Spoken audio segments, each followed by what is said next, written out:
अब इस पार्ट में कहानी वहीं से आगे बढ़ती है जहां असली खेल शुरू होने वाला है, क्योंकि इस बार यूहाओ वो करने जा रहा है जो अब तक सोल लैंड 2 में सिर्फ डीटियान ही कर पाया था, यानी अपना दूसरा सोल कोर बनाना। और अगर यह काम सफल हो गया तो यूहाओ सीधे टाइटल डुलुओ के लेवल में कदम रख देगा। लेकिन यह सुनने में जितना आसान लग रहा है, असल में उतना है बिल्कुल नहीं, क्योंकि दूसरा सोल कोर बनाना यूहाओ के लिए जानलेवा तक साबित हो सकता था। कहानी की शुरुआत होती है स्नो गर्ल से, जो यूहाओ से कहती है कि उसे धन्यवाद कहने की जरूरत नहीं है, क्योंकि अब उसका शरीर सिर्फ उसका अकेले नहीं रहा, बल्कि वे सातों मिलकर एक हैं। और अगर वे सातों एक साथ ठान लें तो कोई भी काम नामुमकिन नहीं रहेगा। इसके बाद स्नो गर्ल यूहाओ एक बेहद जरूरी बात बताती है। वो कहती है कि कल्टीवेशन शुरू करने से पहले उसे लाइफ गार्डियन ब्लड वापस ले आना चाहिए, क्योंकि उसमें मौजूद लाइफ एनर्जी आगे बहुत काम आने वाली है। यहाँ आपको याद दिला दूं कि जब डी टियान ने यिन यांग कॉम्प्लीमेंट मेथड से अपना दूसरा सोल कोर बनाया था, तब उसने लेक ऑफ लाइफ के पास बैठकर यह प्रक्रिया की थी। उस जगह पर बेहद घनी लाइफ एनर्जी मौजूद थी। इसी वजह से स्नो गर्ल को पूरा भरोसा था कि लाइफ गार्डियन ब्लड की एनर्जी यूहाओ की बहुत मदद करेगी। स्नो गर्ल की बात सुनते ही यूहाओ की आंखें चमक उठती हैं। वो तुरंत तांग्या के पास जाता है और लाइफ गार्डियन ब्लड वापस ले आता है। लेकिन अब वह पहले वाली साधारण ब्लेड नहीं रह गई थी। गोल्डन टॉर्टस की लाइफ गोल्ड को एब्जॉर्ब करने के बाद वह अब लाइफ गार्डियन स्वॉर्ड बन चुकी थी। उसका पूरा शरीर जेड ग्रीन रंग का हो गया था और उसे लगातार घनी लाइफ एनर्जी निकल रही थी। स्वॉर्ड को वापस लाने के बाद यूहाओ लेबोरेटरी का दरवाजा बंद कर देता है। जैसे ही वह स्वॉर्ड को अंदर रखता है, पूरी रूम लाइफ एनर्जी से भर जाती है। यह देखकर उसके सभी सोल स्पिरिट्स के चेहरे पर संतोष दिखाई देता है। इसके बाद स्नो गर्ल कहती है कि वह अपना पूरा अनुभव यूहाओ के साथ शेयर करेगी, ताकि वह वही गलतियां दोबारा ना दोहराए जो पहले हो चुकी थीं। फिर यूहाओ लाइफ गार्डियन स्वॉर्ड को अपने घुटनों पर रखकर पद्मासन में बैठ जाता है और अपनी मिस्टेरियस हेवन टेक्निक के जरिए सोल पावर को सर्कुलेट करना शुरू कर देता है। यहाँ एक बात बहुत जरूरी है, यूहाओ की सोल पावर काफी लंबे समय से रैंक 29 पर अटकी हुई थी। इस वजह से उसकी सोल पावर बेहद घनी और भारी हो चुकी थी, यानी मात्रा में कोई कमी नहीं थी, बल्कि पावर जरूरत से ज्यादा जमा हो चुकी थी। इसके बाद स्नो गर्ल उसे अगला स्टेप समझाती है। वह कहती है कि सबसे पहले उसके स्पिरिचुअल सोल कोर के आसपास जमा हुई सोल पावर को बाहर निकालना होगा, ताकि वहां सिर्फ शुद्ध स्पिरिचुअल पावर ही बची रहे। यूहाओ तुरंत यह प्रक्रिया शुरू कर देता है, लेकिन जैसे जैसे वह सोल पावर को स्पिरिचुअल सोल कोर के आसपास से बाहर निकालने लगता है, वैसे वैसे उसके शरीर के पैसेजवे भरने लगते हैं और शरीर में भारी असहजता महसूस होने लगती है। लेकिन तभी आइस एम्प्रेस स्कॉर्पियन का टॉर्सो बोन हल्की जेड ग्रीन रोशनी छोड़ने लगता है, और यही बोन यूहाओ के शरीर में जमा एक्स्ट्रा सोल पावर को एब्जॉर्ब करना शुरू कर देता है। इससे उसके पैसेजवे में फिर से जगह बनने लगती है और प्रक्रिया थोड़ी स्मूथ हो जाती है। दूसरी तरफ जैसे जैसे स्पिरिचुअल सोल कोर से सोल पावर बाहर निकलती जाती है, उसका स्पिरिचुअल सोल कोर और ज्यादा एक्टिव होता जाता है। उसके स्पिरिचुअल सी की सर्कुलेशन स्पीड भी लगातार बढ़ने लगती है। यूहाओ धीरे धीरे सोल पावर को बाहर निकालता रहता है और कुछ समय तक सब कुछ ठीक चलता है। लेकिन जैसे ही वह लगभग 70% सोल पावर निकाल देता है, तभी उसका स्पिरिचुअल सोल कोर बैकलैश देना शुरू कर देता है। उसकी आकर्षण शक्ति अचानक इतनी खतरनाक हो जाती है कि लिया, जो उसे कंट्रोल कर रही थी, बुरी तरह संघर्ष करने लगती है। ये देखकर आइस एम्प्रेस तुरंत यूहाओ से कहती है कि अब उसे खुद अपने स्पिरिचुअल सोल कोर को कंट्रोल करना होगा और उसकी गति को धीमा करना होगा। यूहाओ बिना समय गंवाए अपने इंटेंट से सीधे सोल कोर पर कंट्रोल जमा लेता है। इससे लिया को थोड़ी राहत मिलती है, लेकिन असली कदम अब उठाया जाना था। और तभी स्नो गर्ल आखिरकार अपनी चाल चलती है। वह यूहाओ के एनर्जी कोर के सेंटर में एक हीरे के आकार का आइस क्रिस्टल बना देती है। ये साधारण क्रिस्टल नहीं था, उसके अंदर बेहद शक्तिशाली आकर्षण बल था, जो यूहाओ की बची हुई सोल पावर को खींचकर तेजी से कंप्रेस करने लगता है। आसान भाषा में कहें तो स्नो गर्ल ने यूहाओ के एनर्जी कोर के अंदर एक अस्थाई सोल कोर जैसा ढांचा खड़ा कर दिया था, जो वहां बैठकर सोल पावर को समेट रहा था। इसके बाद आइस एम्प्रेस और स्नो गर्ल दोनों मिलकर यूहाओ के पूरे शरीर की सोल पावर को खींचना शुरू कर देती है। धीरे धीरे उसकी पूरी बॉडी सोल पावर से खाली होने लगती है। लेकिन इसी के साथ स्नो गर्ल उसे चेतावनी भी देती है कि अब जो होने वाला है वह बेहद दर्दनाक होगा, क्योंकि जैसे ही उसकी छाती में नया सोल कोर बनना शुरू होगा, उसका पुराना स्पिरिचुअल सोल कोर उसे दुश्मन मानकर उस पर हमला करेगा, और उस समय यूहाओ को हर हाल में अपने पुराने सोल कोर को काबू में रखना होगा।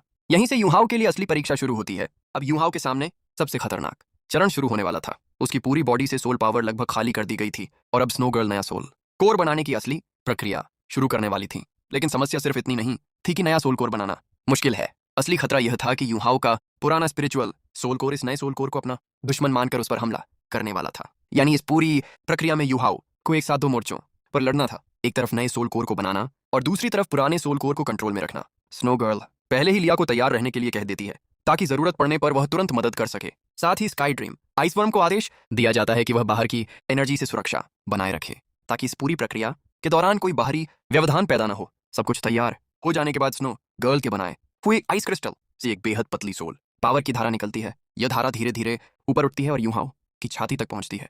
जैसे ही वह सोल पावर यूहाओ की छाती में पहुंचती है, वो वहां काउंटर क्लॉकवाइज दिशा में घूमना शुरू कर देती है। और यही इस पूरे मेथड का सबसे महत्वपूर्ण हिस्सा था, क्योंकि यूहाओ का स्पिरिचुअल सोल कोर क्लॉकवाइज घूमता था, जबकि यह नया बनने वाला सोल कोर उसके बिल्कुल उलट दिशा में घूम रहा था। यही यिन यांग कॉम्प्लीमेंट मेथड का असली आधार था। दो सोल कोर, लेकिन दोनों एक दूसरे के विपरीत दिशा में घूमते हुए, ताकि दोनों के बीच संतुलन बन सके।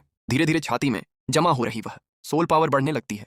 तभी आइस एम्प्रेस तुरंत उसके चारों तरफ एक प्रोटेक्टिव बैरियर बना देती है, ताकि बाहर की दुनिया को इसकी भनक तक न लगे। लेकिन दूसरी तरफ यूहाओ का स्पिरिचुअल सोल कोर अब इस नई हलचल को महसूस कर चुका था। उसे साफ एहसास हो गया था कि शरीर के अंदर कुछ ऐसा बन रहा है जो उसके लिए खतरा हो सकता है, और बस यहीं से वह बेचैन होने लगता है। यूहाओ के सिर में तेज दबाव महसूस होने लगता है। उसे चक्कर जैसा आने लगता है, क्योंकि अब वह अपने ही स्पिरिचुअल सोल कोर के खिलाफ लड़ रहा था। उसका पुराना सोल कोर छाती की तरफ बन रही इस नई शक्ति को बर्दाश्त नहीं कर पा रहा था। तभी लिया एक मधुर और शांत करने वाला गीत गाना शुरू करती है। उसकी स्पिरिचुअल पावर में ऐसी सुकून देने वाली ताकत थी कि यूहाओ के दर्द में थोड़ी राहत आने लगती है। यहाँ तक कि उसका बेचैन स्पिरिचुअल सोल कोर भी थोड़ा शांत हो जाता है। लेकिन स्नो गर्ल जानती थी कि सिर्फ इतना काफी नहीं होगा। वह यूहाओ से कहती है कि अपने स्पिरिचुअल सोल कोर को पूरी तरह दबाकर मत रखो, बल्कि थोड़ा कंट्रोल ढीला छोड़ो। यूहाओ उसकी बात मान लेता है, और जैसे ही वह अपने कंट्रोल को थोड़ा ढीला करता है, स्पिरिचुअल सोल कोर को मौका मिल जाता है।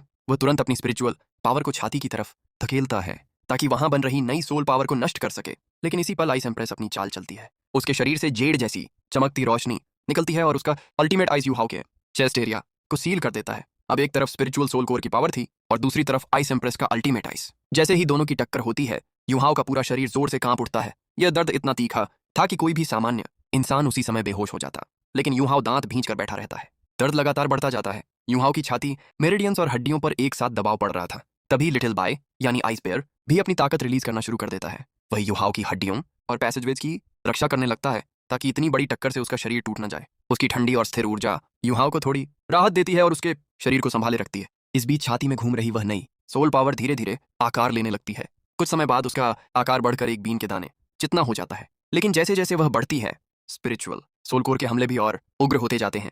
हर बार पुराना सोल कोर पूरी ताकत से इस नई शक्ति को खत्म करने की कोशिश करता, और हर बार यूहाओ अपनी इच्छा शक्ति से उसे झेलता रहता। इस समय अगर उसका संकल्प जरा भी कमजोर पड़ता, तो सब कुछ यहीं खत्म हो सकता था। लेकिन तभी एक और चौंकाने वाली चीज होती है। स्नो गर्ल ने जो आइस क्रिस्टल यूहाओ के एनर्जी कोर के सेंटर में बनाया था, वह अब वहां से ऊपर उठना शुरू कर देता है। यूहाओ खुद भी यह देखकर हैरान रह जाता है कि आखिर स्नो गर्ल क्या करने वाली है।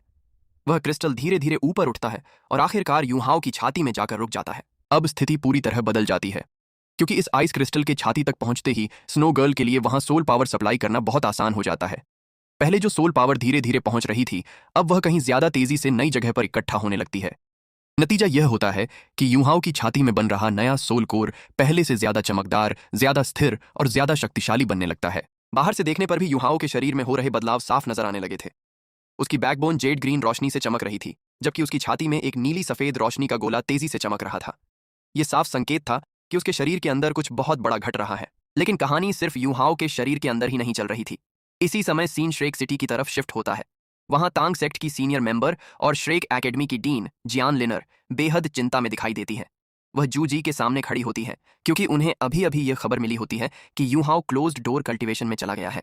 यह खबर सुनने में जितनी सामान्य लगती है, असल में उतनी थी नहीं, क्योंकि इसी समय तीनों सोल इंजीनियर लीजन अभी भी स्पेक्ट्रल डेमीप्लेन के अंदर फंसी हुई थीं। मतलब साफ था, श्रेक सिटी की रक्षा के लिए उनकी सबसे बड़ी सैन्य ताकत फिलहाल उपलब्ध ही नहीं थी। और दूसरी तरफ सनमून एम्पायर की 6 लाख से भी ज्यादा सैनिकों वाली सेना सिर्फ 50 किलोमीटर की दूरी पर खड़ी थी।